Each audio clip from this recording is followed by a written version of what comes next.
தான் ரிசல்ட் நமக்கு. ஆமென். அல்லேலூயா.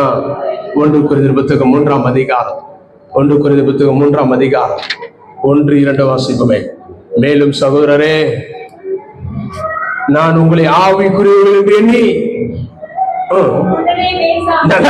வசனத்துல நீங்க ஆவியில வளர்ந்துட்டையா, நான் தேடிட்டேன், அபிஷேகம், அந்நிய பாஷை, அனலா இருக்கிறேன்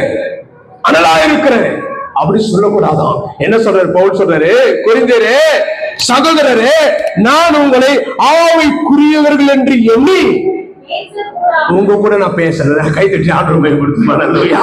நான் தேடிட்டேன், நீ வளர்ந்துட்டு நான் உங்க பேசல, நீ எல்லாவற்றையும் முதிர்ச்சி ஆயிட்டு நான் பேசல. நீங்க ஆவிக்குரியவர்கள் என்று எண்ணி உங்களோட பேசக்கூடாமல் மாம்சத்துக்குரியவர்கள் என்றும் கிறிஸ்துவுக்குள் குழந்தைகள் என்றும் எண்ணி பேச வேண்டிய நிர்பந்தத்தில் தள்ளப்பட்டு விட்டேன். அல்லேலூயா. நீங்க ஒருத்தர் இதுவரைக்கும் எப்படிலாம் நினைச்சுக்கிறது தெரியல. நாம எல்லாம் வளர்கிற பிள்ளைகளாக இருக்கோம். எனக்கு எல்லாம் தெரியும், நான் பாடுவேன், நான் ஓடுவேன், எனக்கு எல்லாம் தெரியும் அப்படி ஒரு நாளும் சொல்லக்கூடாது.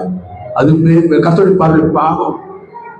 ஏன்னா தேவன் இப்பதான் வளர்ச்சி இருக்காரு, இப்பதான் நம்ம வளர்ந்துகிட்டு இருக்கோம். அதனால பவுல்